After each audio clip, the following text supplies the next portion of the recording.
On recommence. Ok. Bon, alors merci encore pour l'invitation. Avec votre autorisation, on va essayer de dire quelques divrei Torah.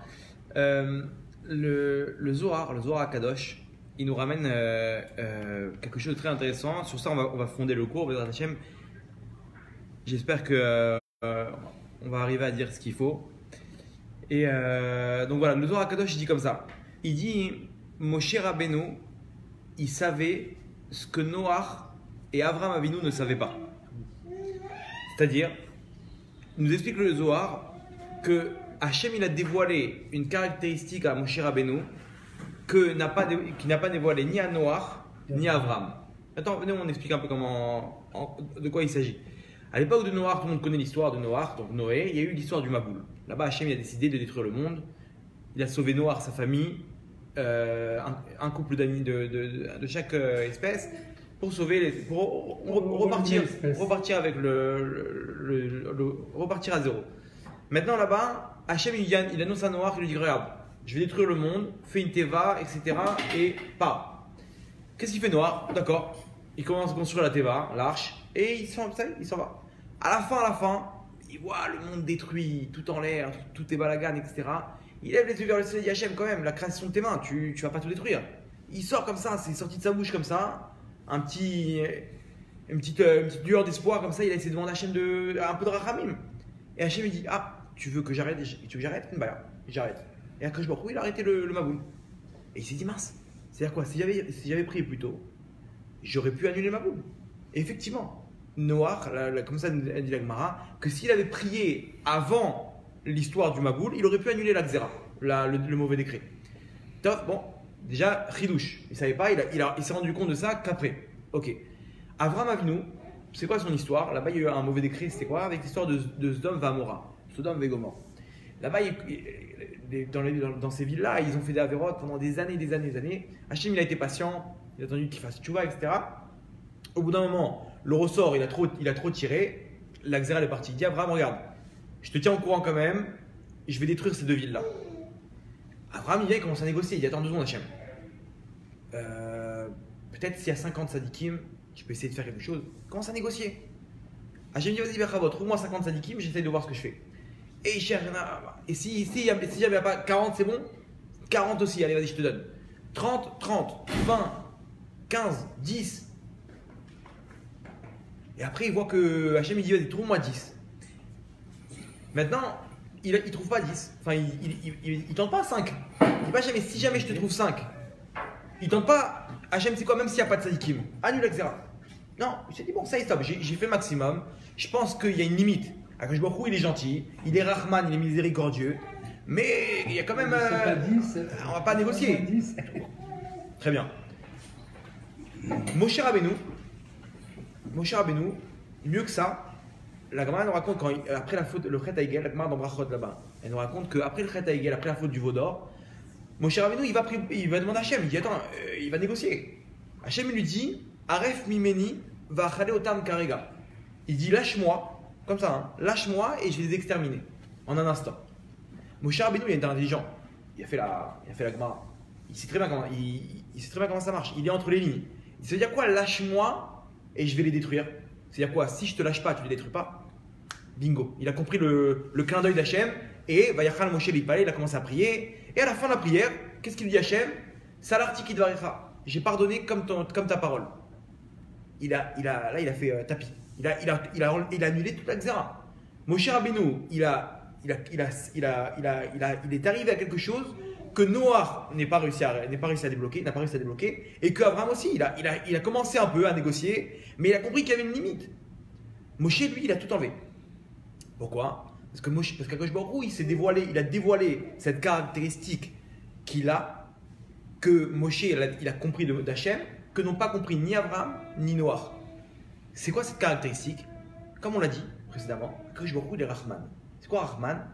Sens traduction littérale, miséricordieux. En gros, Akadosh Baruch Hu, il est gentil. Akadosh Baruch Hu, il est bon et il veut notre bien. Il veut nous donner la meilleure des choses possibles dans la facilité de paiement la meilleure qui existe. C'est-à-dire quoi? Tu as 1000 shekels à payer, donne-moi 1 shekel par mois pendant 1000 mois. Attention, Akadosh Baruch Hu, il n'est pas Vatran. C'est différent. Vatran, c'est quoi? C'est-à-dire qu'il laisse tomber il abandonne la. Non, ce que tu as fait, tu payes. Maintenant, moi, je suis miséricordieux dans le sens que je ne vais pas être cruel dans le paiement. Tu prends le temps qu'il faut pour payer. Comme tu veux quoi? Tu veux payer avec des mises-votes? Paye avec des mises-votes. Ça va être un petit peu plus dur au niveau de la tefila, au niveau de ci, au niveau de ça, mais tu peux payer. Il a découvert ça, Moshe Rabbeinu, qu'Hachem lui a dévoilé, parce qu'Hachem lui-même, entre les lignes, il lui a fait comprendre ça. Et là-bas, Hachem, qu'est-ce qu'il lui dit? Mon fils, maintenant, à partir de maintenant, dès qu'il y a une xéra dans le Ham Israël, un mauvais décret, regarde ce que tu vas faire.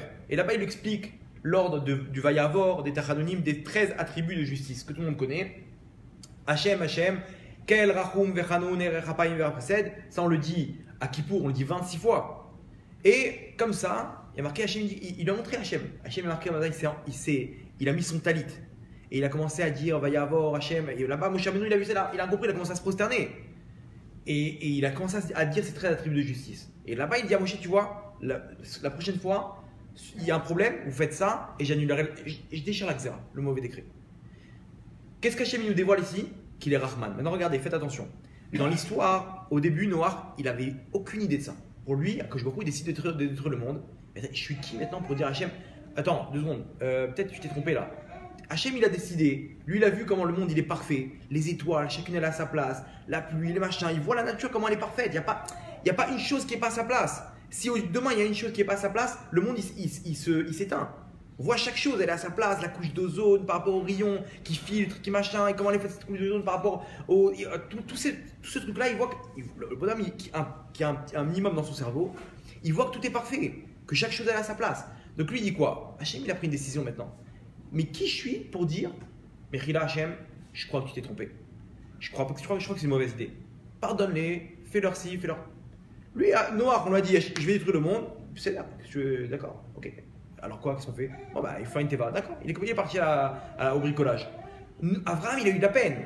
Il s'est dit quand même, Hachem, mais peut-être, laisse-moi trouver un argument. Hachem, il s'est dit quoi? Pourquoi Hachem me pose la question? C'est comme si le bonhomme, je lui dis, donne-moi ton avis. Je demande son avis. Je dis non, mais moi je vais faire ça de toute façon. Pourquoi tu me demandes mon avis? Donc Abraham, il était un peu refif, il a compris aussi que, bon, et il me demande conseil. Peut-être qu'il veut que je négocie. Donc il a négocié. Est-ce qu'il va me faire gratuit? Non, je ne pense pas. Donc il s'est arrêté à 10. Mais s'il avait continué, il aurait pu annuler la xéra. Imaginez-vous, le bonhomme, il vient, il veut négocier un truc, il veut acheter quelque chose. Il commence à négocier. Non, mais fais-moi 80 shekels. Waouh, t'es dur. Bon, allez, vas-y, je te le fais 80 shekels. Après, il voit, fais-moi 50. Je t'en prie. Et il négocie comme ça. Il arrive à 10 shekels, il cherche comme ça, il voit, même 10 shekels, il n'y a pas.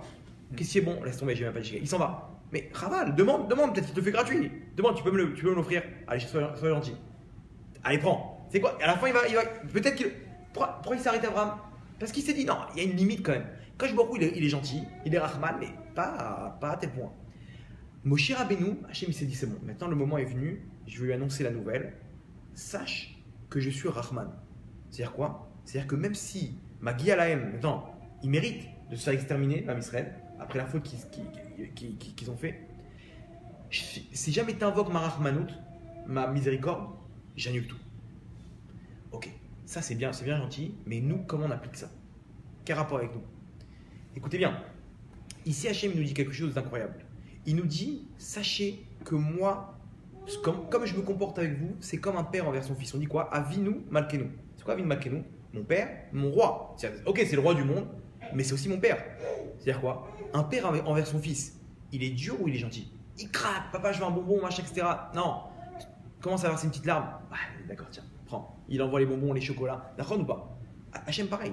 Hachem, il a des règles qu'il a fixées. Mais si jamais on invoque la Rachamim, il n'y a plus de règles. Ça, ce que j'aime. Pourquoi? Parce qu'il faut comprendre, comme ça il dit le Chovot et les Vavot, qu'une personne qui n'a pas ça en tête, il ne peut pas commencer dans la Emouna. C'est quoi cette chose-là? Il faut qu'un homme il comprenne qu'Akadosh Baruch Hu il nous aime comme un père envers son fils. C'est-à-dire quoi? Tant que tu n'as pas compris qu'Hachem il nous aime d'un amour immense, eh ben on peut pas créer aucune relation avec Hachem. On ne peut pas arriver à la Emouna avec Hachem. C'est-à-dire, j'explique. Le Chovot il a une preuve. D'où tu sais qu'Hachem il t'aime? Il dit parce que celui qui t'a mis l'amour dans ton cœur, c'est lui. Toi maintenant, regardez l'amour qu'on a envers sa femme, envers ses enfants, envers ses amis, envers même de la nourriture. Cet amour-là, c'est qui l'a donné? C'est Hachem. C'est-à-dire quoi? C'est la preuve que lui, il a plus que ça. Si je vous dis maintenant, cette maison-là, elle est fournie en électricité par une centrale électrique, devinez qui a le plus d'électricité? Celle qui fournit, la Ron. Pareil, Hachem, il me fournit à moi, à toi, à chacun d'entre nous, il nous fournit l'amour. C'est-à-dire, lui, imaginez-vous l'amour qu'il a à tel point que le Midrash nous raconte qu'au moment où les Égyptiens, ils étaient en train de couler dans la mer Rouge, vous savez ce Midrash? Incroyable. Les anges, imaginez-vous, les ennemis d'Israël, qui ont pendant 210 ans asservi les bénis Israël. Ils ont tué des bébés, ils les ont tués et jetés dans le Nil. Ils ont fait des choses abominables. Ils sont en train de mourir maintenant. Ça y est, la punition des Réchaïm est arrivée. Ils sont en train de couler dans la mer elle s'est refermée sur eux. Les anges, ils montent devant Hachem pour faire une louange à Hachem. Combien il a fait la justice envers les Réchaïm. Hachem, qu'est-ce qu'il leur dit? Il dit quoi? La création de mes mains, elle est en train de couler, vous allez faire un chant devant moi. Vous comprenez quelque chose à ça? Hachem, il est en train de dire quoi? C'est des Réchaïm. C'est la création de mes mains. Ils sont en train de mourir. C'est cruel maintenant de venir chanter devant la mort de mes créations. Ok, ils ont le mauvais rôle dans toute cette histoire. Mais c'est quand même ma création. Un enfant maintenant, le père il apprend que son fils il fume. Ah, il va plus l'aimer. Il va être déçu. Mais l'amour il est là toujours. Il a tout le temps un amour aussi fort. Pareil, Hachem il dit quoi? C'est mes créatures. Ok, ils ont le mauvais rôle. Alors imaginez-vous nous qui sommes l'élite dans la créature d'Hachem.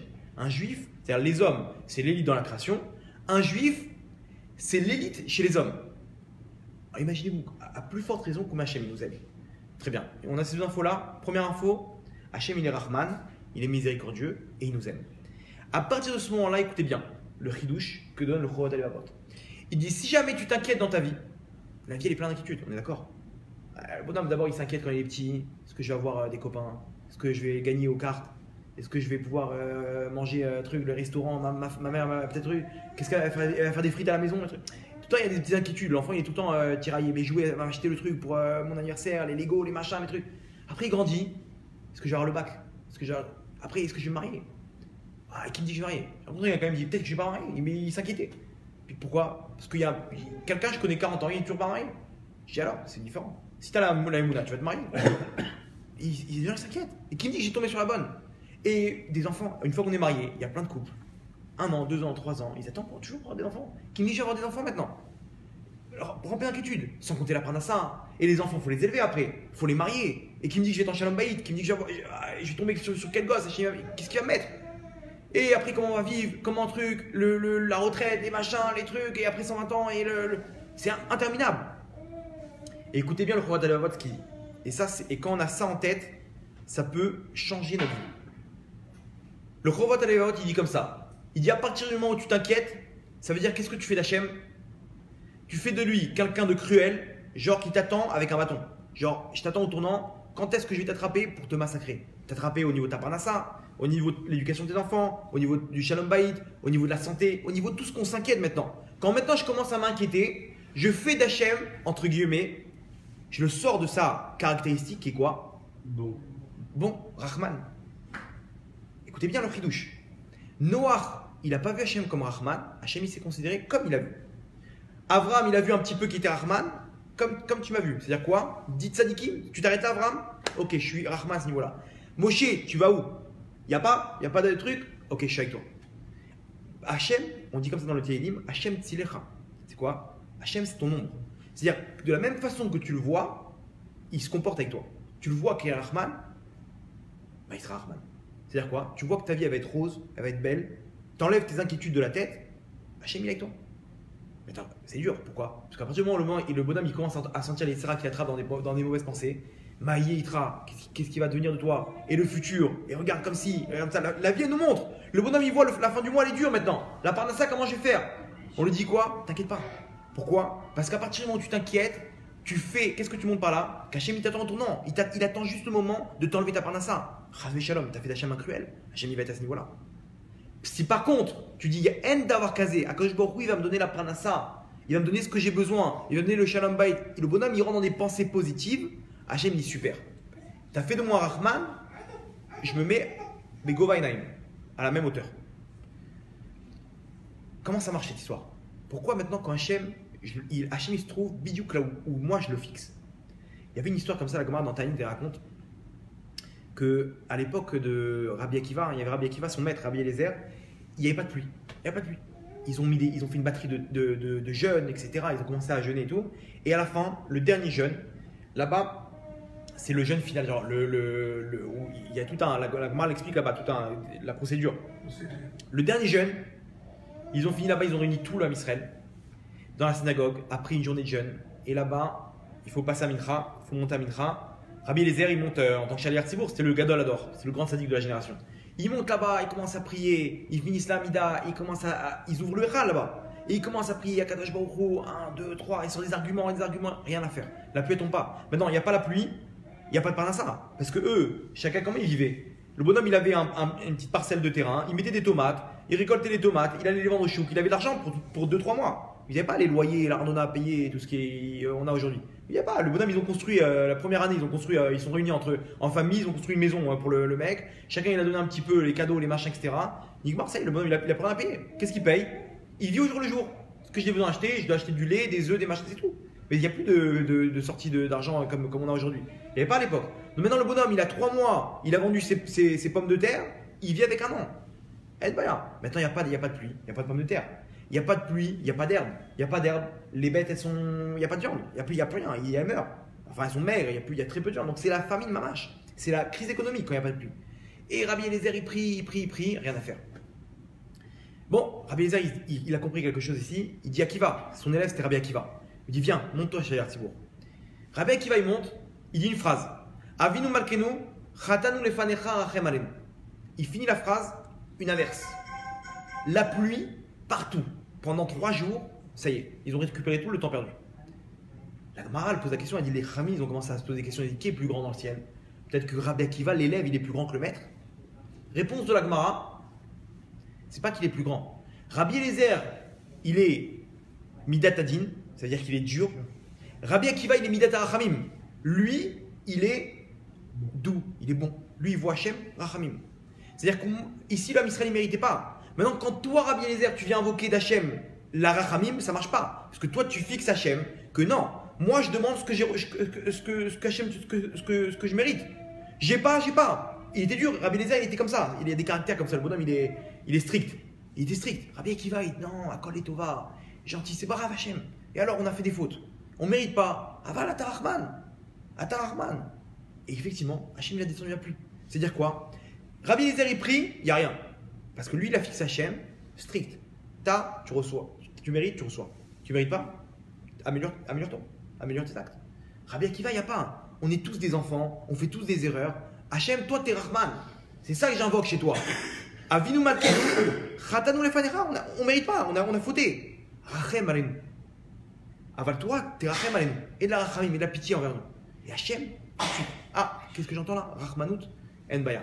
Là, tu débloques quelque chose que tu sors le joker. Ce joker-là, Rabotai, on peut l'utiliser nous-mêmes tous les jours de notre vie. C'est-à-dire quoi? Le bonhomme, il a des mauvaises pensées maintenant, des inquiétudes. Stop. Mes inquiétudes, qu'est-ce qu'elles font? Elles engendrent que je fais d'Hachem quelqu'un de strict. Kaviarol, entre guillemets, quelqu'un de. Il se fixe là où je l'ai fixé. Si je dis En Davar Kazé, écoutez bien, Rabbeinu Yonah, il dit encore pire que ça. Un rachat qui a fait des avérotes. Le Rav, il attrape par l'oreille. Il dit écoute bien, tu vas passer à la caisse, ça va faire mal. Tu sais que tu vas payer de sa vérote au bout d'un moment. Il y a un Rav comme ça. Bref, il lui dit tu vas payer. T'en as pas marre. Tu sais qu'Hachem t'attend, il est patient. Mais au bout d'un moment, ça va partir. Le rachat, il vient, il dit t'as raison. J'arrête mes bêtises. Il dit bon, maintenant on va voir comment Hachem il va te faire réparer les avérotes. Il vient, il tape du poing sur la table, il dit En Davar Kazé. Magiali, je mérite. Aval Kadosh Baruch Hu Achman. Il n'y a pas. Et dans son cœur, il est tranquille. Il dit il sait, Hachem il va rien me faire. Je sais. Hachem maintenant, imaginez-vous, il avait décidé maintenant de lui enlever sa parnassa. Il attrape un ange, il dit viens ici. Tu vois tel bonhomme, tu lui enlèves toute sa parnassa. Punition. Pourquoi? Il a fait trop d'avérotes. Il y a des règles. Qu'est-ce que tu veux? C'est pas, ce monde-là, il n'est pas à l'abandon. Il y a un capitaine dans ce monde. Lui, il vient, il dit non. Ok, Magi Ali. Arva la Kadosh Baruch Hu, ta Rahman. Je te demande pardon. Je demande ta Rachamim, ta grâce. Je sais que tu vas rien me faire. Il est tranquille dans son cœur, il ne s'inquiète pas. Hachem, il rappelle l'ange, il dit viens, touche pas. Le bonhomme, on lui enlève toutes ses fautes. Il n'y a rien. De s'inquiéter, c'est réaliser, c'est-à-dire on donne la possibilité que ces inquiétudes-là se réalisent. De ne pas s'inquiéter, c'est l'inverse. Le contraire. Pourquoi? Parce que Akadosh Baruch Hu te dit, si tu sais que je suis Rahman, c'est bon, je suis avec toi. Ça va plus loin que ça. Regardez. Maintenant, je vous pose une question. Pourquoi? C'est quoi ce système qu'Hachem il a mis en place? Que si maintenant, c'est un peu dur, quoi. C'est-à-dire que si tu le vois Hachem comme quelqu'un de cruel, il va être cruel. Si tu le vois comme Rahman, il va être Rahman. Pourquoi? C'est selon ta vision. C'est pas grave, même si j'ai pas vu que tu étais Rahman Hachem, soit Rahman Mamash. Si tu es vraiment Rahman, si ta caractéristique c'est d'être Rahman, sois-le dans tous les cas. Pourquoi tu as besoin que c'est moi qui dois débloquer ça? Pourquoi ça doit dépendre de moi? Écoutez, quand vous allez comprendre ça, ça va vous faire comprendre tout le système de libre arbitre. Hachem, il a mis en place une chose, le libre arbitre. On dit à Kol Bidei Shamaim, Chutz Mirat Shamaim. Tout vient du ciel. Combien tu vas gagner d'argent, avec qui tu vas te marier, avec tout. Sauf quoi? Yirat Shamaim, la crainte de Dieu. Le libre arbitre. Choisir le bien, choisir le mal, c'est entre tes mains. Maintenant, Akadosh Baruch Hu, il nous laisse entre les mains de choisir. Et il a une règle, c'est qu'il y a toujours 50% de chance. Il y a toujours un équilibre. 50% de chance que je choisisse le bien ou 50% de chance que je choisisse le mal. S'il me laisse, il me fausse le jeu, il me met 90% que je choisisse le mal, c'est plus du jeu. Donc toujours Hachem, il s'occupe de rééquilibrer. Toujours. Regardez comment on voit ça. D'où on voit ça? Paro, il y a marqué là-bas, Hachem, il lui renforce son cœur. Pourquoi Hachem lui renforce son cœur? Il lui touche le libre arbitre. Mais non, si tu touches pas à son cœur, Hachem, il va choisir de libérer l'homme Israël. Hachem, qu'est-ce qu'il fait? Il décide de lui renforcer le cœur. Il dit non, je veux qu'il fasse le mauvais choix. Je veux qu'il il lui durcit son cœur. Mais attends, mais Hachem, tu fausses le libre arbitre. Réponse du Rav Eliaou d'Esther. Il dit quoi? Il dit non. Hachem, il lui rééquilibre le libre arbitre. Pourquoi? Il a vu tellement de miracles que maintenant, c'est Vadaï, c'est obligé qu'il va choisir de faire du bien. Vous comprenez? Donc Hachem, il est obligé de renforcer son cœur pour revenir au 50-50. Et maintenant, tu feras, vas-y, choisis. Et là, il choisit le mal. Donc, c'est son problème. Vous avez compris? Hachem, pareil. Des fois, même, mieux que ça, des fois, un bonhomme, il est très loin de la Torah. Hachem, qu'est-ce qu'il fait? Il lui montre un miracle. Il lui montre quelqu'un, je sais pas, il tombe sur une vidéo de quelqu'un qui est mort cliniquement, qui raconte ce qui se passe en haut. Il lui fait pour lui rééquilibrer les 50-50. Parce que ça y est, maintenant, l'inverse. Vous comprenez comment ça marche? Très bien. Pourquoi Hachem a mis cette règle de libre arbitre? Pour pas qu'on soit des robots. Regardez, je vous fais le cas. Je vous fais le scénario sans libre arbitre. Demain, un mec dit moi je fais pas Shabbat, je fais ce que je veux. Il allume une clope pendant Shabbat. Et d'un coup, devant vos yeux comme ça, un éclair du ciel, ça, il lui fend le crâne en deux. Un autre, Nigma. Un autre, il prend la voiture Shabbat, il allume le contact, la voiture explose. L'autre, il parle du Hachonara comme ça, il parle. D'un coup, il est en train de manger du poisson, une arête, il s'étouffe. Est-ce que demain, il y en a un qui va parler du Hachonara? Est-ce qu'il y en a un qui va transgresser Shabbat? On va tous être comme des robots. Vous imaginez le truc? Même l'inverse. Le bonhomme, il fait une mitzvah, il sort, il gagne au loto. Il fait notre mitzvah, on lui offre une voiture. Et tout le monde va faire les mitzvot. Mais est-ce qu'on va le faire nous-mêmes ou Hachem, il aura engendré qu'on le fasse? Vous comprenez? Donc le libre arbitre, Hachem, il ne veut pas des robots. Il est prêt à attendre 1 an, 2 ans, 10 ans, 20 ans, que ça vienne de toi. Moi, je ne te touche pas ton libre arbitre. Et Hachem, il te dit maintenant, j'interviens pas. Je ne touche pas ton libre arbitre. Dans le bien comme dans le mal. À part si le bonhomme, il prie lui-même. C'est-à-dire qu'il a choisi le bien. Il dit Hachem, je veux aller dans le bien, j'arrive pas, aide-moi. Là, il demande de l'aide, donc Hachem va l'aider à choisir le bien, parce qu'il a choisi déjà le bien en priant, en demandant de bien, vous comprenez? Maintenant, Hachem il dit. Il y en a qui font par la foi, il y en a qui font par l'intérêt aussi. C'est pas grave. Vaut mieux, comme on a un Yitzhara, la Gemara dit, vaut mieux même commencer par intérêt. Pourquoi? Parce qu'on a un Yitzhara. Donne-lui à manger à ce Yitzhara là pour pouvoir t'infiltrer, et après lui il va se débarrasser de toi et tu vas arriver à faire sans intérêt. C'est la technique. Donc c'est bien des fois de commencer avec intérêt. Si jamais on voit qu'on n'arrive pas, c'est mieux que rien. Au moins on a mis un V, on l'a fait par intérêt, mais au moins on a validé la mitzvah dans tous les cas. Et après viendra le sans intérêt. C'est une grande madriga sans intérêt. En tout cas, ici, Akadosh Baruch Hu, il nous laisse le choix pour pas qu'on soit des robots. Maintenant regardez. Si maintenant Hachem, moi j'ai pas cru en lui. Je me suis dit, j'ai commencé à m'inquiéter. Je sais pas si Hachem va me donner ce que j'ai besoin. Je sais pas s'il va m'aider dans la parnassa. Je sais pas si. Je commence à m'inquiéter. Je rentre dans des déagotes, dans des inquiétudes, dans du stress, dans de l'angoisse. Donc, Hachem, s'il intervient maintenant, moi, comme j'y ai pas cru, et qu'il intervient, mon libre arbitre, il est faussé. Demain, je vais prendre un nouveau parcours en sachant qu'Hachem, il est. C'est-à-dire que maintenant, je vais faire les mitzvot. Mais qui m'a engendré de faire les mitzvot? C'est Hachem, parce qu'il m'a fait un miracle. Il m'a fait quelque chose que j'ai pas cru. J'ai pas cru qu'il allait me sauver, qu'il allait m'aider. Il m'a aidé. Donc maintenant, je vois Hachem différemment. Et toute la suite de ma vie, elle va être conditionnée parce qu'Hachem il m'a poussé à faire. Et pas par moi. Et donc, c'est-à-dire, ça ne veut plus rien. Je suis devenu un robot, en quelque sorte, sur un petit niveau, mais je suis devenu déjà un robot. C'est Hachem qui va faire tchouva. Vous comprenez? Maintenant, si j'y crois et que je ne m'inquiète pas, je sais qu'Hachem il est capable de tout, que je me crois kol yachol. Et bien là, Hachem il me dit maintenant, je peux intervenir comme bon me semble. Et je peux même mieux établir ma caractéristique de Rahman, de miséricordieux, parce que toi, tu y crois et tu t'inquiètes pas. Donc automatiquement, tu me laisses le champ. Il y a marqué comme ça, tu nous oses l'Elohim, donner la force à Dieu. Comment tu donnes la force à Dieu? Là, on comprend bien. Par ta pensée, à partir du moment où tu crois qu'Hachem il peut tout te faire, comment? Ben, je ne m'inquiète pas. Pourquoi tu t'inquiètes? À partir du moment où tu t'inquiètes, c'est que tu n'y crois plus. Tu commences à t'inquiéter comment on va faire et comment on va faire. Que je me crois yachol.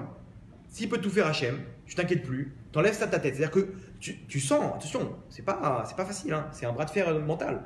Le bonhomme, il sent les pensées lui, et ça arriver, et comment tu vas faire, et comme ci, et comme ça, et il voit des gens, lui qui lui dit, mais t'es un malade, t'as pas fait ci. Il commence à s'angoisser, tout de suite il vient, il dit, stop, Akadosh Baruch Hu Rahman, point. Yé Besséder. Ça va bien se passer, point, Nigmar. Même s'il sent qu'il n'arrive pas, que ça marche pas, il dit Hachem, moi je crois en toi. Même si je sens que mon Yitzhara, il est en train de me pénétrer, il n'y a pas, j'ai choisi maintenant de croire en toi, que tu peux tout faire. Là, Hachem, il peut intervenir comme bon lui semble, puisque maintenant, moi, je n'ai pas bloqué dans le libre arbitre. Dans le libre arbitre, j'y crois. Donc, il n'est pas obligé de me faire quelque chose qui est au-dessus de la nature et qui va conditionner mon libre arbitre pour le futur. Ça, c'est clair? Il y a des questions, des trucs. C'est important, cette écoute-là. Ce point-là, il est important pour comprendre la suite. Donc, vous avez compris que mes inquiétudes, qu'est-ce qu'elles font? Elles bloquent le tuyau. Regardez dans la Torah où on voit ça. Avec Abraham Avinu, on revient avec Abraham Avinu. Là-bas, les anges, ils lui annoncent que sa femme, elle va tomber enceinte. Et dans 1 an, tu auras un enfant. Comme ça, il annonce, vous connaissez l'histoire. Qu'est-ce qu'a fait Sarah? Elle entend ça, elle rigole. D'accord? C'est pourquoi? Elle a dit dans sa tête, comment faire? Elle avait 90 ans, 89 ans. Non, elle avait 90 ans, elle a eu Yitzhak, donc elle avait 89 ans. Elle a dit dans sa tête, elle dit comment je vais avoir un enfant alors que mon mari est vieux? Lui, il avait 99 ans. Abraham, il a 99 ans. Comment vous connaissez une personne à 99 ans qui peut avoir un enfant? Donc elle dit quoi? Elle dit mon mari il est vieux, on ne peut pas. Hachem, tout de suite, il va voir Abraham. Qu'est-ce qu'il lui dit? Il lui dit ta femme, elle a rigolé. Elle a dit qu'elle est vieille, qu'elle ne pourra pas avoir d'enfant. Là, entre parenthèses, Hachem, il a changé. Il a changé il a dit qu'elle avait dit d'elle-même qu'elle était âgée et pas qu'elle a dit sur toi. De là, on apprend, entre parenthèses, que pour le shalom, on a le droit de changer les mots. Hachem, il a ouvert shalom. Moi, je vous pose une question. Pourquoi Hachem, tu lui balances ce qu'elle a pensé Sarah et tu es obligé à cause de ça de changer? Ne dis rien. Pourquoi Hachem, entre guillemets, il lui a dit quelque chose et il s'est mis dans l'embarras parce qu'il ne pouvait pas tout lui dire, ça aurait fait des problèmes de Shalom Bayit, donc il était obligé, entre guillemets, de mentir. Ok, même si c'est permis, c'est bancal quand même. La Torah t'interdit de mentir, mais elle te permet dans certains cas. C'est pas la méadrine, on va dire, ce qu'il a fait Hachem. Pourquoi Hachem t'a fait ça? Ne lui dis rien et t'es pas obligé de mentir.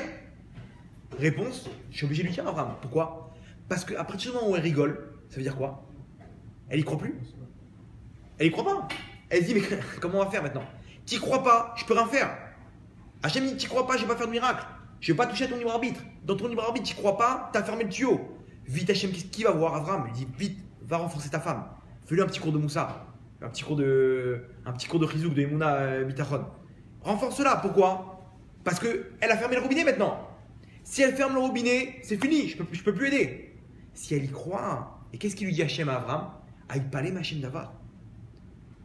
Est-ce qu'il y a quelque chose qui est extraordinaire pour Hachem? Est-ce qu'il y a une chose c'est-à-dire cette phrase-là, on doit se la répéter dès qu'il y a un problème. Et comment on va faire? La même phrase, Hachem il te dit pareil. Aïpalem Hachem Davar. Est-ce qu'il y a quelque chose qui est extraordinaire pour Hachem? Quoi? Il lui manque des scénarios Hachem. Des fois on s'inquiète pour lui. Non mais comment il va faire 2 secondes? Peut-être que, je sais pas, quoi? Il lui manque un chaliar Hachem. Il va te donner une mallette avec de l'argent. Il te donne un appartement comme ça. Il te donne il y a combien d'histoires comme ça? Vous savez c'est quoi ces gens-là? Comment ils ont débloqué ça? Ils y ont cru. C'est la seule différence. Ou ils y ont cru, ou qu'ils ont eu un srout énorme et qu'Hachem, pour équilibrer leur libre arbitre, il leur a donné. Mais la 90% des gens, ils y ont cru à 100%. Ils savaient, Hachem, on est ensemble toi et moi. Main dans la main, tu m'abandonnes pas. C'est pas compliqué pour toi, Nachon. Moi j'y crois. Moi de mon côté j'ai fait ce qu'il faut, à ton tour Hachem. Moi, j'ai pas fermé le robinet. Si je mérite, mais même pas Hachem, si je mérite, même moi je m'embrouille. Akadosh Baruch Hu, même s'il ne mérite pas, Ata Rahman, point. Vous comprenez l'histoire là? Ça veut dire que les inquiétudes, elles engendrent le mauvais futur. La fermeture du Tsinor. Le bonhomme, il dit comment on va faire, il a fermé le Tsinor. Il y a un autre endroit dans la Torah, on voit ça, au niveau de la Shemitah. Vous connaissez l'histoire de la Shemitah, le bonhomme pendant 6 ans, il travaille, 7e année, il laisse le truc. Là-bas, la Torah dit Bitachon Bachem, c'est-à-dire que le bonhomme pendant 6 ans, il travaille normal. La 7e année, on dit débrouille-toi. Comment on fait? T'inquiète pas. Là-bas, dans la Torah, elle nous dit quoi? Elle dit maintenant, et s'ils posent la question, les bonhommes, s'ils disent comment on va faire maintenant pour se nourrir, ils ont commencé à poser la question. Qu'est-ce qu'il y a marqué là-bas? Il y a marqué Vetsiviti et Berkati. Akadosh Baruch Hu, il dit et j'ordonnerai ma bracha. Rabbi Noam Elimelech Milizan, c'est un grand rab, un grand chassid de l'époque après le Baal Shem Tov, une génération ou deux après le Baal Shem Tov. Lui, il donne un chidouche énorme. Il dit, c'est quoi cette histoire? Hachem, il leur donne sa bracha. Si, à partir du moment où tu poses une question, tu dis comment je vais faire, Hachem, il te dit, t'inquiète pas, je vais mettre en œuvre, je vais mettre en application ma bracha. 2 secondes. Le Rav, il pose la question, une question comme ça, il dit, cette bracha, elle n'existe pas déjà depuis la création des temps. Hachem, il a dit, Tadché Eretz, ouais, il a dit là-bas que les arbres doivent fleurir. Cette bracha-là, que les arbres ils fleurissent, elle existe. Ça veut dire quoi, Hachem, quand il te dit, j'établirai ma bracha, mais cette bracha, elle existe déjà. Regardez maintenant comment tout s'explique. À partir du moment où tu poses la question comment je vais faire, tu as bloqué la bracha, tu as bloqué le tzinor. Donc Hachem, maintenant, ils ont fait une misa, les pauvres. Je ne peux pas leur laisser le tzinor bloqué. Donc Hachem, il est obligé de dire, alors t'inquiète pas, si c'est ça, le tzinor il va être bloqué, et ben moi je rétablirai ma bracha. Je remettrai une bracha, c'est pas grave. Je réouvrirai le tzinor moi-même parce qu'ils ont fait la mitzvah. Mais ça veut dire quoi? On est obligé de te dire qu'Hachem il établit sa bracha parce qu'ici ils ont fermé le robinet. Ils ont bloqué le truc. Ils ont lié les mains d'Hachem entre guillemets. Imaginez-vous. L'inquiétude, qu'est-ce qu'elle engendre? Tu te mets des bâtons dans les roues. Maintenant, comment ça marche cette histoire? Pourquoi maintenant vous allez me dire, attends, 2 secondes, entre nous, c'est trop facile. Le bonhomme, il fait toute la valeur de la terre. Enfin, on ne dit pas qu'il dans le futur. On parle au bonhomme à partir du moment où il décide de s'arrêter maintenant. Bah quoi, il a tout à effacer. C'est pas du jeu. C'est pas du jeu. Comment ça marche? Je vous donne un secret maintenant, ce qu'il dit le Ramchal. Parce que moi j'avais cette question, ça me dérangeait par rapport à cette question, et que je suis tombé sur ce Ramchal là, ça m'a changé. Le Ramchal dans Date ou Dvunot, il dit comme ça. Il dit le but de ce monde c'est quoi? Écoutez bien. Akadosh Baruch Hu, pourquoi il a créé le monde? On loue Hachem. Voilà, 3 raisons. Ok, je vous donne la classique. Après c'est un peu plus profond. La première raison qu'il donne, il dit Hachem, il est cool au tov. Hachem, il est que bon. Maintenant, Hachem, il a eu besoin, entre guillemets un besoin, pour pouvoir exprimer cette caractéristique de créer quelqu'un qui va recevoir. Tu ne peux exprimer ta bonté que si tu as quelqu'un à qui donner. Si le bonhomme il est tout seul sur une idée, il veut donner, il peut rien faire parce qu'il n'y a rien à faire. Il va donner quoi? Au singe, au truc, il peut rien faire. Si tu as quelqu'un à qui donner, voilà. Si tu as quelqu'un à qui donner, donc Hachem il a créé des êtres qui sont chassérim, c'est-à-dire qui ont un manque. On a besoin de Parnassa, on a besoin de se marier, on a besoin d'enfants, etc. Pour pouvoir établir cette caractéristique-là de donner. Maintenant attention, tout ça Hachem il veut, comme encore une fois, la situation de père et fils. Pourquoi Hachem il a créé des enfants? Il a créé que on passe par l'étape d'enfant. Le bonhomme il se marie, il a des enfants. Ouais. Ces enfants-là, ils sont complètement dépendants des parents. Et il faut leur changer la couche, il faut les nourrir. Vous avez vu déjà des chevaux, des bébés chevaux. Il naît, il se débarbouille un peu, il s'en va. Il ne peut rien faire. Il revient des fois boire un peu, mais il se débrouille. Un bébé là, et là, il faut tout lui faire, il faut lui changer la couille. Jusqu'à 2 ans, 3 ans, mais ça y est. Ok, fait 2-3 mois. 3 ans, 4 ans, 5 ans, 6 ans. Il faut tout derrière lui. Tu as fait tes devoirs, 15 ans, aujourd'hui, même pas 25 ans. Même. Il faut tout. Attends, tu peux pas faire comme les animaux. Pourquoi Hachem il a fait un scénario où les enfants ils sont dépendants? Pour que tu puisses comprendre comment Hachem il se comporte avec toi, tu dois comprendre comment toi comment tu te comportes avec les enfants. Tu vois comment ça marche? La relation père-fils. Tu es obligé de passer par là pour comprendre comment Hachem il se comporte avec toi. Ça veut dire quoi? L'enfant il demande trop de bonbons, c'est pas bon pour toi. Maintenant, de lui donner un bonbon, c'est de la cruauté ou de la rahmanout? C'est de la bonté ou de la cruauté? C'est la cruauté. Tu lui donnes ici, mais c'est cruel. Hachem il te dit des fois, je peux pas te donner. C'est cruel. Parce que tu sais pas ce qui va se passer. Et si tu n'as pas eu ça, sache que c'est la meilleure des choses pour toi. Toi, tu as cru quand la kavod. Je t'ai pas donné à Kol et Tova. À Kol et Tova, pourquoi? Parce que c'était pas bon pour toi. T'inquiète pas. Donc le bonhomme, il est tout le temps serein. Il s'inquiète pas. Il dit je vais recevoir. Je vais recevoir ce que j'ai, problème par ça. T'inquiète pas chérie, viens, on s'inquiète pas. Mets un petit peu de musique, histoire de donner un peu de simra. Sors un petit phénix. Il sort un petit truc et tout. Ça y est. À Kol Yébécéder. Il a ouvert le robinet ici. Et c'est comme ça que ça marche. Maintenant, pourquoi Hachem fait ça? Parce qu'on arrive au but de ce monde. Hachem, il veut te donner. Maintenant, si toi, tu arrives à débloquer le tuyau, Hachem te dit Toda Rava, mon fils. Merci. Maintenant, grâce à toi, je vais pouvoir établir ma caractéristique de vouloir donner. Et Hachem, il n'y a pas de limite. Il peut donner avec abondance. Donc, plus nous, on y croit, plus Hachem, il est content. Entre guillemets, en plus de le laisser nous donner, il kiffe. On fait kiffer Hachem. Maintenant, quand moi je dis Hachem, donne-moi un appartement. Ouais. Bah, Hachem, il dit merci, mon fils. Tu me fais kiffer. Pourquoi? Parce que j'ai envie de te donner. Maintenant, toi, ne mets pas des bâtons dans les roues. Ne ferme pas le robinet. Donc, imaginez-vous que pour ça, Hachem, il est prêt à te dire c'est pas grave. Tu sais quoi? T'es à Vérote. On va faire ça sur plusieurs générations. N'aie pas peur. On va faire une facilité de paiement. Regardez comment c'est incroyable. Ça, c'est quelque chose. Attention. C'est beau, c'est bien, etc. Mais c'est un bras de fer. Pourquoi? Parce que ça revient tout le temps. Les pensées reviennent tout le temps. Tout le temps. Et si maintenant il ne me donne pas Hachem? Et d'un coup on entend un truc comme ça, on regarde les informations, on est pessimiste. Au bout d'un moment, on se dit, on retourne dans notre. Donc c'est un bras de fer constant. C'est pas facile. Ne croyez pas que c'est. Ça y est, on a la clé, va au Hachem, plus loin de s'inquiéter. C'est bon, tout va bien. On peut tranquillement s'en sortir. Non, c'est un bras de fer, nuit et jour. Nuit et jour, les pensées elles viennent et lui il doit. Dôme de fer. Vous connaissez dôme de fer? Il y a un missile, un Kassam, hop, il envoie un truc, il intercepte. Pareil, le Yitzhara va t'envoyer des mauvaises pensées. T'as vu ce qui s'est passé? Et pourtant, il y a des pauvres dans le monde. Comment ça se fait, Hachem il est Rahman? Non, mais eux, ils y croient pas. Eux, ils sont restés au niveau qu'Hachem des fois, il est dur, des fois, il donne pas la part à ça. Eux, ils ont fermé le robinet. C'est pour ça qu'Hachem, il est comme eux. Moi, je vais le placer plus haut, Hachem. Donc, il renvoie un contre-missile. Il y a marqué comme ça par un pasouk Ashlech al Hachem Yafra ou Yechal Kelecha. Envoie Hachem ta charge et lui il te donnera la part de ça. C'est-à-dire quoi? Il faut que tu arrives à un niveau où tu as envoyé Hachem ta charge. C'est quoi envoyer Hachem? Hachem, c'est-à-dire que tu as envoyé. Envoyer, c'est un niveau où tu es sûr qu'Hachem il récupère. Il n'y a pas marqué donne à Hachem ta charge. Envoie Hachem ta charge. C'est quoi envoie? Quand tu envoies à quelque chose, à quelqu'un un objet, tu l'envoies que si tu es sûr qu'il va le rattraper. Ok? Sinon tu ne l'envoies pas, tu sais qu'il va s'éclater par terre. Donner à quelqu'un quelque chose, c'est tu lui donnes, dès que tu as vu qu'il a récupéré, tu peux lâcher. Envoyer, c'est t'envoies, je suis confiant, tu vas récupérer. Hachem, il te dit, Hacher, envoie. C'est-à-dire quoi envoie? À partir de quand tu as compris que tu as envoyé Hachem ta charge? Quand tu t'inquiètes plus. Si tu t'inquiètes, ça veut dire quoi? C'est que tu sais, et si Hachem il récupère pas ma charge? Mince, comment je vais faire maintenant? C'est-à-dire, à partir du moment où tu t'inquiètes, tu n'es pas en mode que tu as envoyé ta charge. Tu as envoyé ta charge, pour toi, il n'y a plus de problème, c'est bon, ça va s'arranger. Hachem, il te dit, ok, laisse-moi prendre le volant maintenant. Et vous allez voir, ni ci, ni flotte. Je vous raconte ce qui s'est passé avec des. J'ai raconté ça à des élèves. Je fais des cours aux jeunes de 6h à 8h tous les jours. Et je leur racontais un petit peu cette histoire. Je leur ai dit faites l'essai. Les jeunes, ce qui est bien, c'est qu'ils ont le cœur pur. Donc eux, ils peuvent y aller à fond avec Hachem. Je leur ai dit, je leur ai raconté un peu ce principe, comme Hachem il est Rahman, etc. Et que, au contraire, essayez. Ils sont revenus tout à l'heure. Ils m'ont dit, incroyable.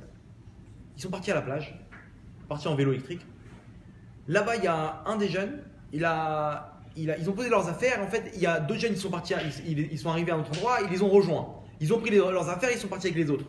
Il a oublié ses clés de vélo. Maintenant, il y a les clés de vélo et les clés de la chaîne là-bas pour accrocher l'eau. Sans ça, c'est pas qu'il peut, au pire, il prend le vélo et il l'amène chez lui. Il ne peut pas, il est bloqué. Il a les deux clés pour la chaîne et le vélo. Il retourne sur place, il déterre tout, machin, rien à faire. Maintenant, il s'est rappelé du cours qu'on avait fait la veille. Il commence à s'inquiéter. Il dit non, si je m'inquiète, ça veut dire qu'en fait, je crois qu'Hachem, il m'attend au tournant, je vais t'éclater ton vélo et ta chaîne, tu vas voir, je vais te faire la vie dure. Non, je m'inquiète pas. Ils étaient là à deux, hyper mignons. Ils m'ont dit, on était à deux en train de dire Akol les Tova, Akadosh Baruch Hu il nous aime, Akadosh Baruch Hu Rahman, et un truc. Et comme ça, ils se répétaient des phrases comme ça, ils se répétaient. Je me dis, qu'est-ce qui se passe? T'es malade, t'es perdu dans le sable, c'est mort. Et ils se répétaient comme ça. Jusqu'à qu'ils finissent, il y a un mec qui vient, il leur jette les clés. C'est à vous ça? Qu'est-ce qui s'est passé? L'autre il a entendu, il est passé à côté du maître nageur. Il lui dit, t'as pas trouvé, tu peux faire une annonce des clés et tout machin. Le maître nageur il a envoyé, il lui dit tiens, il y a quelqu'un qui les a déjà trouvés. Imaginez-vous maintenant, eux ils sont là, imaginez-vous de leur côté. C'est-à-dire que Hachem il a mis dans la tête de bonhomme de passer à côté du maître nageur, de lui dire ah tiens peut-être parle. Ils n'ont pas pensé à cette idée d'aller voir le maître nageur. Entre-temps, il y a un mec qui les a trouvés, il faut les trouver aussi. Un mec qui marche par hasard d'Afka, en plus ils sont mis à l'écart. Ils voulaient pas être avec la masse, etc. Ils sont mis à l'écart. Donc, il y a un mec qui est passé par là, qui a eu la bonne idée de dire tiens, je vais le donner au maître nageur. L'autre, il a eu la bonne idée de demander au maître nageur. Et eux, ils sont là en train de dire Akol et Tova, hop, les clés qui arrivent. Imaginez-vous la scène. Ils m'ont dit, on a vu Hachem de nos yeux. Incroyable. Bon, on récapitule. Hachem, on a vu, Hachem, sa caractéristique, il est Rahman. Hachem, il veut qu'on le voit comme Rahman, il veut. Il a créé le monde pour ça, il veut nous donner. À partir du moment où je m'inquiète, qu'est-ce que je fais d'Hachem? Entre guillemets, quelqu'un de cruel, qui va en tournant. Donc c'est-à-dire que je le sors de ma vision que j'ai de lui, de Rahman, et je le mets comme quelqu'un de strict, comme un Dieu qui est strict, et qui m'attend au tournant. Donc Hachem, s'il est Ra, c'est ton nom, donc Hachem dit, je ne peux pas intervenir, parce que sinon, ça va toucher à ton libre arbitre. Deuxième chose, quand je m'inquiète, ça veut dire que je ne crois pas qu'Hachem puisse m'aider et je ferme le robinet. Et donc si j'ai fermé le robinet, il m'a fini. Donc ici, avec ces infos-là, le bonhomme, il ne peut que penser bien. Et là où ses pensées elles sont, c'est là où il est. S'il pense bien, il y a des stickers comme ça qu'il met dans les voitures derrière. Tarshov Tov, Yetov. C'est pas Stam, c'est des trucs vraiment qui sont basés selon la Kabbalah, etc. C'est des trucs comme ça, du Zohar et tout. Pense bien, tout ira bien. Tu es positif, tu as Hachem avec toi. Hachem, il est derrière toi. Il te dit Hachem, il dit t'inquiète pas, je suis derrière toi. Avance, n'aie pas peur. Je te couvre. Vous vous rendez compte? Hachem qui te dit je te couvre. Le mec, il a un problème. Hachem, envoie Hachem, n'aie pas peur. Il va te donner la part d'un ça. Il n'y a pas comment faire, ça n'existe pas, c'est beau. Il n'y a pas, demain, quand il dit comment ça marche la part d'un ça, comment ça va. Gan Eden, tout va bien, la meilleure des choses. Pourquoi? Pas. Hachem, il ne manque pas de scénario. Il ne manque pas de scénario. Et regardez comment, en plus, c'est logique. Imaginez-vous, un bonhomme, il cherche un appartement. 2 secondes. Il dit comme ça. Il dit à sa femme, bon, viens, on déménage et tout, ils doivent déménager. Qu'est-ce qu'on fait? On va louer un appartement, on n'a pas les moyens de s'acheter un appartement. Le mec, il dit attends 2 secondes. À partir du moment où je décide d'aller louer un appartement, c'est que je ne crois pas qu'Hachem il puisse, je ne crois pas au scénario qu'Hachem puisse me donner un appartement. D'accord? Mais attends, t'es malade. Enfin, t'as un problème. Combien on a d'argent dans le compte? Je sais pas. Viens, on vérifie. 1000 shekels. Mais tu sais comment ça coûte un appartement aujourd'hui? Tu sais aujourd'hui ce qu'ils disent à la télé? Ils disent qu'un couple de jeunes ne peut plus acheter un appartement et ils disent comme si. Le mec il vient, il dit écoute, là tu me rends dans les règles de la nature. Là tu es en train de me fermer le robinet parce que si demain je me dis ouais, c'est vrai que c'est impossible, on va aller chercher des appartements à louer. Hachem il pourra jamais te donner un appartement puisque tu l'as fermé le robinet ici. C'est dommage. Tente le coup. Commence à prier pour un appartement. Au pire, il n'y a pas. Tu reviens sur la case location. Mais peut-être qu'Hachem il te dit ah, tu m'as débloqué le robinet, tu crois en moi, maintenant je peux te donner ça. Et le bonhomme il peut voir des nissim et niflaot. C'est pas une blague, les amis. Je vous dis, c'est écrit, c'est dans le livre Zohar, mes fourrages. C'est Rabbi Shimon Bar Yochai qui a écrit le Zohar. C'est lui qui a mis son tampon dessus. Le bonhomme qui s'inquiète, il ferme le robinet. T'inquiète pas, fonce, n'aie pas peur. Je vous disais juste avant, le bonhomme, comme ça il dit le Zohar, le bonhomme il est dans ses pensées. Tu penses bien, tu vois, tu es optimiste, la suite de ta vie elle sera optimiste. Regardez bien, ça marche. Les gens ils sont là, ouais, mais qui me dit que je vais recevoir? Il est pessimiste. Tu vois, je t'ai dit ou pas? Je t'ai dit que ça allait m'arriver. Je t'ai dit. Le bonhomme, tout le temps, on dirait que c'est lui qui. Pourquoi? T'es pessimiste. Toi-même, tu as vu Hachem qui t'attend en tournant. Il va tomber le petit, il va tomber. Ah, tu vois, je t'ai dit qu'il allait tomber le petit ou pas? Toi-même, tu portes la poisse. Sois bien. Il y a un collier BCDR. Je sais pas, mets ça entre les mains d'Hachem. Tout va bien. Hachem, c'est lui qui dirige le volant. Akadosh Baruch Hu, c'est quoi le futur? Col de vache. Tout est bien, tout est rose. Nickel. Regardez comment c'est vrai ça. Un bonhomme, une vraie histoire. Un bonhomme, il était sur une île déserte, sur une plage. Personne n'a agi comme ça. Il a fait les camps de labor, etc. Il est sorti après la Shoah.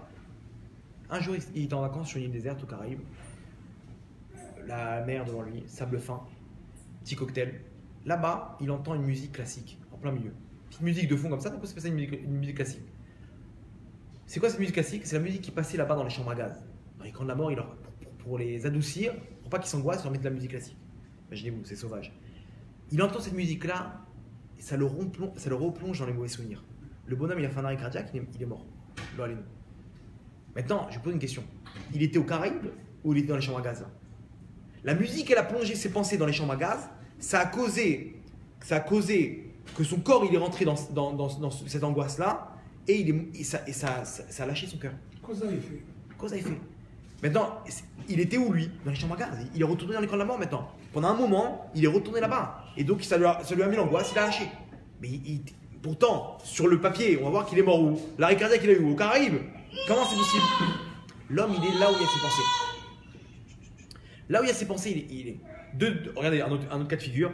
Un bonhomme, il est en prison, il sort le lendemain. Il est heureux, il est en prison, tout va bien, il sait demain, il va sortir, sa femme va l'accueillir, ses enfants, la vie est belle, petit déjeuner, machin, tout ça. Un autre, il rentre en prison, il est chez lui. Comment il est? Une boule au ventre, il est angoissé. Qu'est-ce qui va se passer, machin, etc. Il s'angoisse. L'un, il est en prison, il est déjà chez lui, il est heureux. C'est quoi la preuve? C'est qu'il est heureux. L'autre, il est chez lui, il est déjà en prison. C'est quoi la preuve? C'est qu'il est angoissé. Vous voyez comment ça marche ou pas? Une autre histoire vraie aussi. Un bonhomme, il sent des maux de ventre, des sueurs froides, machin, etc. Il va faire des examens. Il va faire une batterie d'examens. Et là-bas, il attend les résultats. Après 2 jours, le médecin, il appelle. Monsieur, il faut que vous venez au bureau, je dois vous parler. Voilà, c'est moi ici. Et il dit, écoutez, malheureusement, c'est une tumeur. C'est pas bon du tout. Il reste que 2 à 3 mois, pas plus. Bon, voilà, je me dis, ouais, ils sont très secs là-bas, surtout là-bas. Et il lui dit, bon, d'accord, il part déprimé. Il commence à pleurer dans la voiture. Il rentre chez lui. Et il va bien, il commence à trembler. Des sueurs froides, des machins, des trucs. Il tremble. Il voit la mort dans les yeux. Il tremble de peur. Il reçoit un coup de fil du médecin.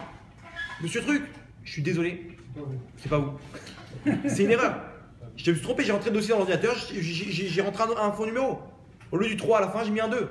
Je suis tombé sur le machin qui avait. Et alors, tout va bien, c'est bon. Tout va bien. Chaim Tovim Mouchalom, colle tout. Le bonhomme, d'un coup, il se sent bien. 2 secondes. Comment son corps, il a commencé à trembler ici? Parce que sa tête, elle annonçait, dans ses pensées, il voyait la mort. Vous comprenez? Vous avez vu la preuve incroyable? Le bonhomme, dans ses pensées, il s'angoisse. Le mec, il est angoissé, il est pas bien, son corps il est en l'air. Et des bonhommes aujourd'hui, ils sont déprimés, ils sont fatigués, ils ont mal au dos, ils ont des problèmes de dos, de trucs, de tête, de machin. Pourquoi? Parce que c'est dans leur tête. Dans leur tête, ils ont engendré tout ça. Leurs angoisses, ils se mangent, ils se rongent de l'intérieur. Automatiquement, le corps il ne suit plus, il n'y arrive pas. Le bonhomme il sait qu'est-ce que je vais faire, comment je vais payer mes dettes, comment je vais marier mes enfants, comment ça. Le bonhomme il étouffe, automatiquement ça agit sur son corps. Lui-même, aujourd'hui, c'est qui le responsable? C'est lui-même. Se faire du mauvais sang. Se faire du mauvais sang, exactement. Il a créé du mauvais sang. Imaginez-vous, le bonhomme. Maintenant, à l'inverse, le bonhomme il est tout le temps positif, tout le temps sévère, accolé, bécédaire. C'est pas un hippie, c'est pas dans sa tête. Il utilise son cerveau pour dire. À partir d'une conclusion qu'on vient de dire maintenant, que pourquoi tu veux t'angoisser ici? Tu t'angoisses, tu te crées des problèmes. Ici, à Collier, bécédaire. Je suis pas fou dans ma tête, je fais un bras de fer que j'ai dans le mental. Le bonhomme, il enlève toutes ces inquiétudes. Et alors, le futur, il est signé. Il est signé. Ça va bien se passer, n'aie pas peur. À Collier, bécédaire. Le Chovat Alevot, il ramène un exemple. Je vous le fais un peu de façon contemporaine. Ils disent comme un mec qui rentre dans le bus. Et il dit au chauffeur, tu peux, où est-ce qu'on met les bagages? Il a une grosse valise et il a des trucs importants dedans. Il dit au chauffeur, où je peux mettre des valises? Il dit, en bas, dans le truc. Bon, il va en bas et il voit des poussettes, vous connaissez, surtout à Jéru là-bas, ils enfoncent. Il n'y a pas d'ordre, il n'y a pas de. Et il va comme ça, il dit, attends, tu rigoles, je vais pas mettre ça là. Ils vont me sortir. L'autre, il va vouloir tirer sa poussette, il va enlever tous les bagages. Il va oublier de les remettre. Il va partir avec sa poussette, il va me laisser sur l'autoroute c'est quoi, je vais le monter avec moi. Je vais monter avec moi. Et il monte comme ça, et toute la route comme ça. 1 heure de route, les embouteillages, il a ce truc, les genoux, les cuisses en feu. C'est un truc lourd. Les trucs en feu, les fourmis dans les cuisses, dans les machins, il en peut plus. Il sort du bus, il attrape le nag là-bas, le chauffeur. Je vais porter plainte. Je vous dis, je vais porter plainte, ça va pas se passer comme ça. Qui se taille. Il dit, vous avez vu ce voyage là? Insupportable, avec la valise sur les cuisses, et machin, et trucs, et... Je dis, monsieur, je suis désolé, je vous ai dit qu'il y avait un coffre en bas, c'est pas une place pour mettre la valise. Ta valise, tu la mets dans le coffre. Si tu veux la mettre sur tes genoux, c'est ton problème. Ça, c'est l'exemple. Après 120 ans, on va dire à Hachem, c'est quoi cette vie? T'as vu ça? La femme que tu m'as donnée, ses enfants comme ça, pas de pain à ça. C'est quoi cette angoisse? Tout le temps, tu m'as bloqué dans la pain à ça. Hachem, il va lui dire, c'est ce qu'il veut dire Hachem. Habibi, mais regarde, viens, je te montre ce qui était prévu pour toi. C'est toi qui t'es mis dans l'embarras. C'est toi qui t'es angoissé tout le temps à essayer de voir la vie noire, à essayer de t'angoisser, à t'inquiéter. Et automatiquement, t'as vécu comme ce bonhomme-là, avec sa valise. Il s'est fait du mauvais sang. Il est rentré dans le truc. À partir du moment où tu sais que c'est Hachem qui dirige tout, il n'y a plus besoin de s'inquiéter. Pourquoi? Parce qu'Hachem, il est Rahman, Nigma. Hachem, il est Rahman. Et si je m'inquiète, ça veut dire que je le baisse de son niveau de Rahman, je le vois comme strict. Ok, donc il va se comporter strict pour pas toucher à mon libre arbitre, comme on a expliqué. Et deuxième chose, si je m'inquiète, c'est que j'y crois pas, j'ai fermé le robinet. Un bonhomme, il doit se dire 2 secondes. Cette épreuve-là que j'ai devant moi, faut pas oublier que c'est Hachem qui la dirige. Il y avait un rave, il y a un bonhomme, il avait beaucoup d'épreuves, dont la principale, très nerveux. Très nerveux. C'est un bonhomme très nerveux. Il faut que j'aille voir le rave, trouver une ségoula, un truc, n'importe, une petite bracha. Il va voir un grand rave et il lui dit rave, je suis un petit peu nerveux, etc. Tiens, le rave dit écoute, tu sais quoi, 2 secondes, je dois juste régler. Le shamash, en temps, il était rentré dans le bureau, il dit ça te dérange 5 minutes, je dois juste régler un truc important, je te reprends après. Bon, il sort dans la salle d'attente et le shamash, il va pour fermer la porte, il devait lui dire un truc important. Le rave il lui dit 2 secondes avant de fermer la porte et il commence à lui parler. Il lui dit qu'est-ce que tu voulais me dire et tout. Il lui dit voilà rave, comme ça et comme ça. Voilà. Il dit bon, regarde, écoute, par contre, tu peux me rendre un service. Tu vois le monsieur qui vient de sortir là dehors? Ouais. Essaye de le pousser à bout. Énerve-le. Le mec, il est dans la salle d'attente, il entend ça. La porte est ouverte. Il dit c'est quoi cette embrouille? C'est quoi cette histoire là? Il est en train de tester. Bon, il dit bon, je suis prévenu déjà, c'est bien. Le shamash, il sort. Avec le café du rave que le rave il a terminé, il reste le fond là-bas, le café. Et il sort là-bas, il le renverse sur la chemise. Mais ça va pas ou quoi? Il s'est rappelé, c'est le rave qui l'a. Non, ça va, vous inquiétez pas, tout va bien. Justement, dans le coffre, j'ai une autre chemise. Vous inquiétez pas de problème. Ah, je suis désolé. Et il marche comme ça, et il revient comme ça, et il embête, et machin, il lui fait des trucs, et il vient avec le balai, il le tape sur les pieds. C'est pas possible. Et l'autre, il s'est rappelé que c'est le rave qui l'a envoyé. Et ce gars. Non, ça, je lève les pieds. Il lève les pieds, l'autre il attend comme ça. Il reste sur le même carrelage pendant. Et l'autre il craque pas. Oh, Hachem, il arrive à tenir. Au bout de 10 minutes, bon, le rave il dit vas-y, rentre. Tu peux rentrer maintenant. Il ouvre la porte, il le fait rentrer. Il dit dis-moi, je t'ai observé là de l'extérieur. Comment ça fait que tu t'es pas énervé? Comment ça se fait? Il t'a poussé à bout. Comment ça se fait que tu t'es pas énervé? Ah, la prochaine fois que vous voulez faire un coup, fermez la porte. J'ai tout entendu. Je savais que c'est vous qui me l'avez envoyé.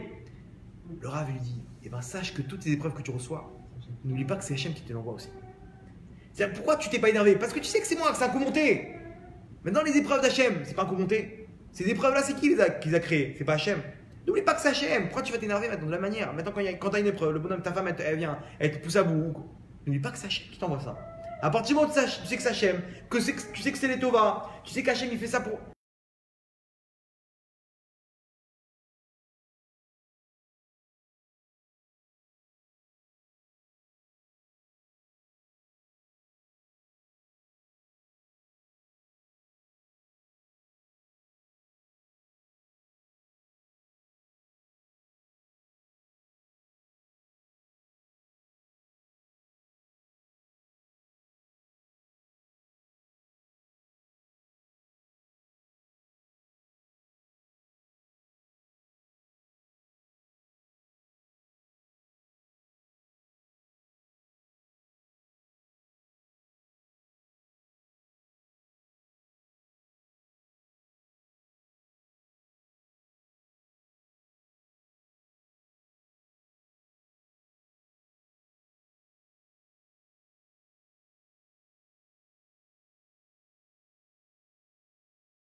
Il s'arrête sur le bas-côté, il le ligote, machin, etc.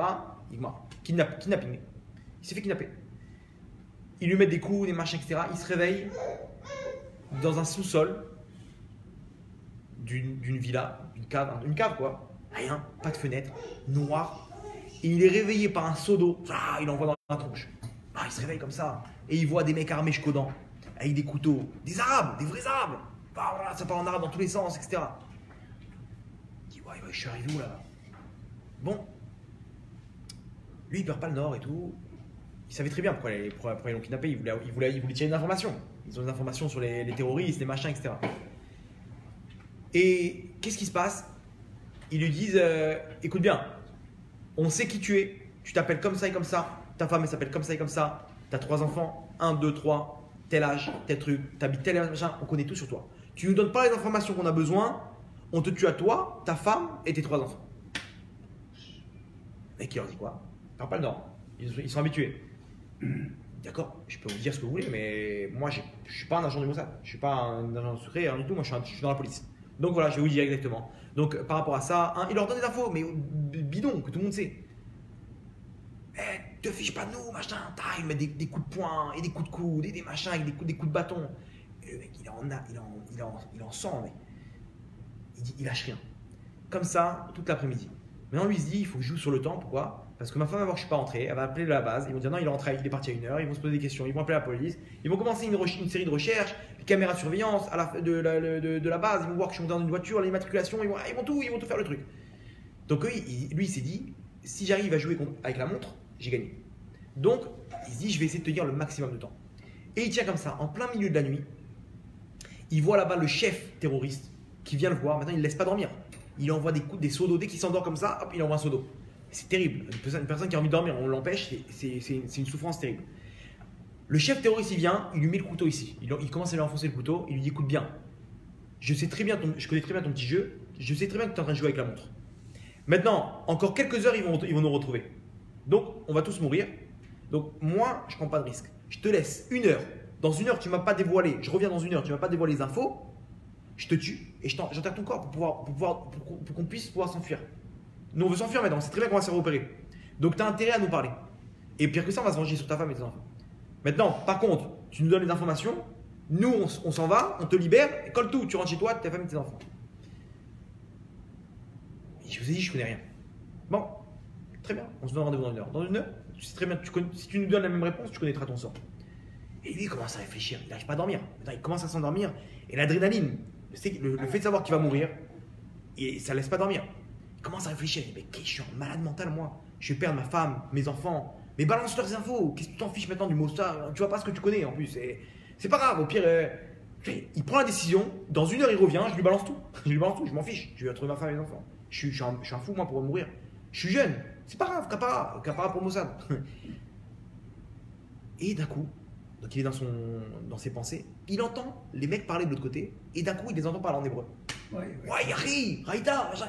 Il dit, ouais, c'est des Israéliens. Ils sont en train de me tester. C'est des mecs du Mossad qui m'ont fait un scénario pour voir si j'allais craquer.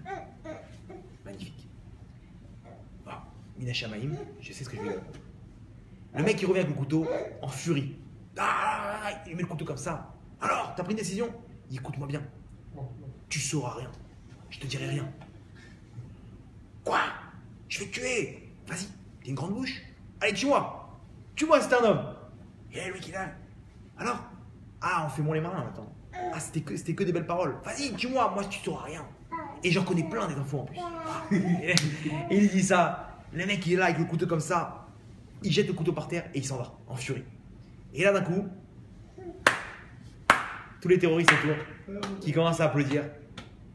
Et ils disent quoi? T'es monté de grade. Grâce à tes montées de grade. Lui, il dit quoi? Maintenant, il a fait tchouba entre temps. Ce bonhomme-là, c'est un arabe aujourd'hui, cet agent du Mossad. Il a fini sa carrière, bien entendu. Et lui, il dit de là, j'ai appris une chose terrible. C'est que l'épreuve, elle te fait monter de grade. Des fois, quand on a une épreuve dans la vie, elle te fait monter de grade. Maintenant, regardez où on va tirer cette histoire. Je vous pose une question.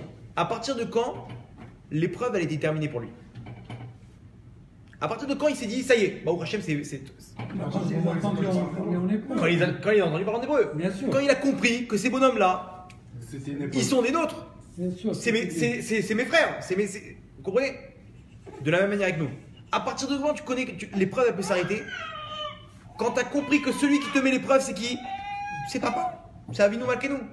Il est des nôtres. Celui qui a créé l'épreuve maintenant, il a réuni un beddin d'anges. Il a dit voilà, mon fils, comme ça et comme ça, je vais lui faire une épreuve par rapport au tikkun de sa neshama 1, 2, 3, 4. Si maintenant il arrive à pas s'inquiéter, c'est bon. Plus besoin de cette épreuve, parce que l'épreuve, c'est que je puisse lui donner. C'est qu'il puisse se rapprocher de moi. À partir du moment où il a réussi ça, on n'est plus obligé de laisser l'épreuve. L'épreuve, elle amène un objectif que s'il y arrive sans l'épreuve, colle tout. Ça y est, c'est bon, on enlève le. Maintenant, quand tu sais que c'est Hachem qui fait l'épreuve, plus besoin de s'inquiéter. Comme ce bonhomme-là. À partir de quand il a arrêté de s'inquiéter? Il savait que c'était des Israéliens, c'était des agents du Mossad aussi. Donc pareil pour nous. Quand on a une épreuve maintenant, quoi qu'il en soit, au lieu de commencer à s'inquiéter et fermer les robinets, dis-toi, n'oublie pas qui c'est qui donne l'épreuve. C'est Akadosh Baruch Hu, qui est notre papa, qui nous aime et qui est Rahman. À partir du moment où tu sais ça, tu as ça clair dans la tête et que tu l'appliques tout le temps, tu as tout compris. Et là, c'est pour ça qu'on peut dire, après, avec ces infos-là, fini les inquiétudes. Plus besoin de s'inquiéter. Donc, Yiratson, que je Baruch Hu puisse nous donner à réaliser ça. Amen, amen. Et qu'on puisse l'appliquer. Baruch Adonai Leolam. Amen, amen. Zakubo.